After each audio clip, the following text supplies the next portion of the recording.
Mesdames et messieurs, ce maître Candole, cet homme moderne, cet homo novus va nous faire une démonstration en temps réel de l'Emasculator, le nouveau système pour une contraception masculine.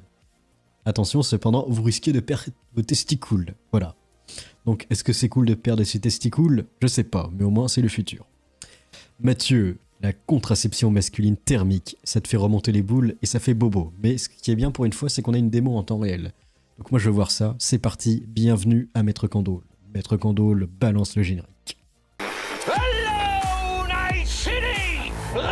Restez avec moi pour une nouvelle journée dans notre cité des rêves. Ok, c'est parti. Et donc si on fait ça 15 heures par jour, tous les jours, Ok. un spermogramme pourra confirmer qu'on est effectivement contracepté.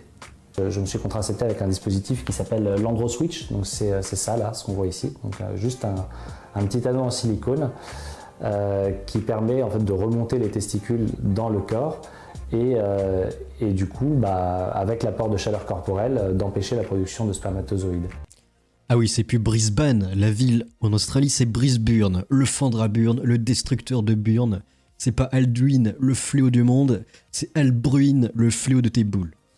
Alors, ce qui est assez intéressant, c'est pourquoi c'est toujours les blancs qui se contraceptionnent en Touquet 24, alors qu'on rappelle, il y a la pyramide des âges avec le système de retraite qui est au bord de l'effondrement, justement parce qu'il y a trop de boomers et il n'y a pas assez de jeunes qui font pas assez d'enfants. Du coup, on court à la catastrophe, comment on dit, catastrophe démographique, voilà, je cherchais le mot. Et du coup, Mathieu utilise la contraception masculine pour contrer ceci. C'est bien évidemment faux. Bientôt, on va être obligé de cloner des clones EcoPlus pour les faire travailler et cotiser. Ça va être n'importe quoi. C'est cyberpunk.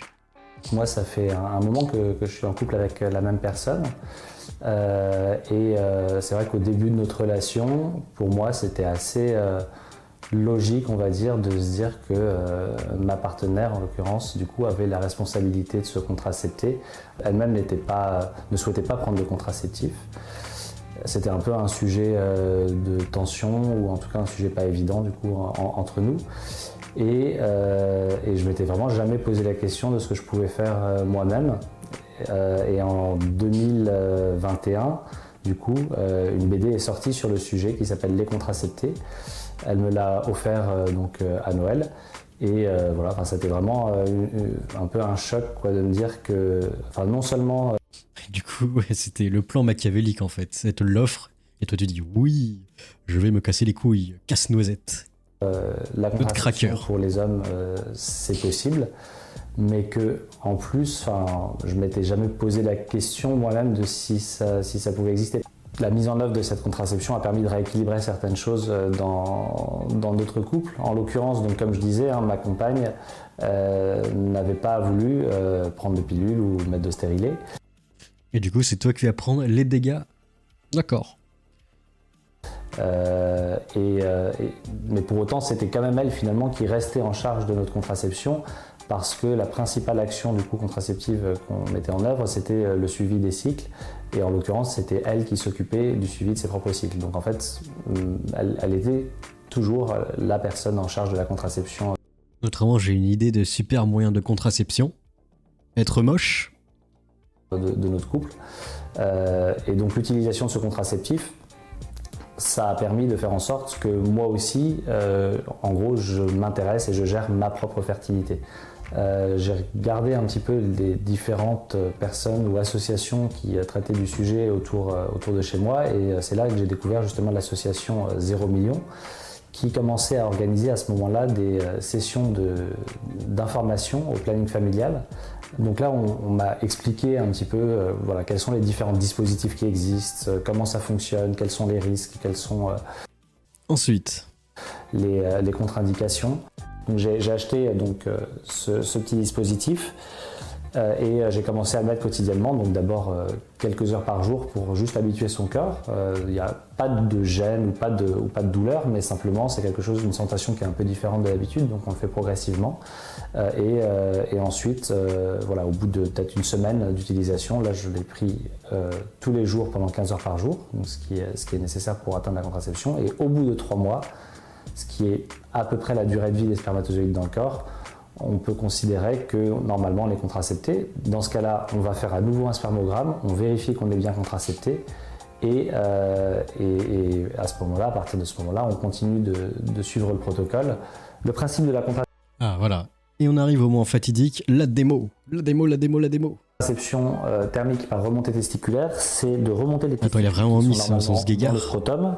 Ah, c'est son sgégard. Position du coup proche du pubis. Donc ici en fait, ils vont se retrouver Ça fait à mal. l'entrée des canaux inguinaux, juste au-dessus de la verge. Donc Nota bene en sueur, quand il revoit ces moments, ça fait un syndrome post-traumatique, PTSD je pense. l'idée c'est de les maintenir dans cette position. Pour ça, on peut utiliser donc cet anneau.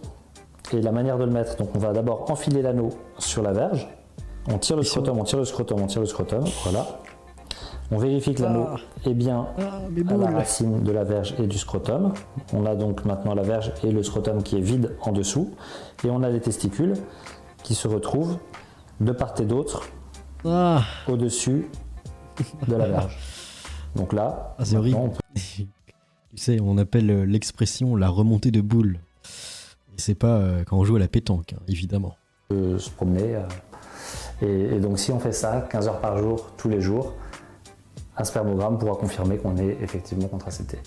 Et après, on peut imaginer donc voilà, n'importe quel objet qui permettrait de maintenir les testicules en position.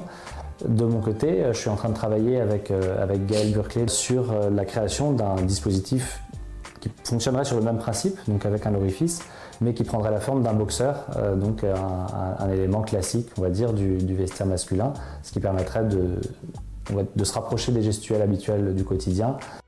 Ok, bah je pense qu'on a vu l'essentiel, mais c'est un petit peu... ouais, c'est spécial. Par contre, est-ce qu'il y a des experts en santé pour dire que est-ce que c'est bon pour la santé? Est-ce qu'il n'y a pas risque de finir totalement stérile des testiculos in fine? Il y en a qui sont un peu choc-barre. Est-ce que c'est une vidéo de Groland? Même Groland n'aurait pas osé aller si loin dans le ridicule. Mais moi, je suis en avance. Je savais, comme Psyodélique, qu'on avait déjà fait des vidéos à ce sujet il y a quelques mois. On était au courant de ça. On est au courant de toutes les nouvelles. Il y a des éjacs faciales aussi comme contraception. Je pratique depuis quelques années. J'attends vos reporters pour un article. Merci Maître Beauf pour cette contribution totalement inutile. Il faut un Trump français, vite. C'est vraiment un truc d'homme soja. Il fait chauffer son lait de soja avec. Le cauchemar prénotoire de Nietzsche. Voilà, qu'est-ce qu'il aurait dit Nietzsche, le surhomme? Il aurait été en PLS et il s'en serait frotté la moustache avec. Enfin voilà, qu'est-ce que vous pensez de cette vidéo? Laissez vos avis dans les commentaires. Allez, à plus, Amogus.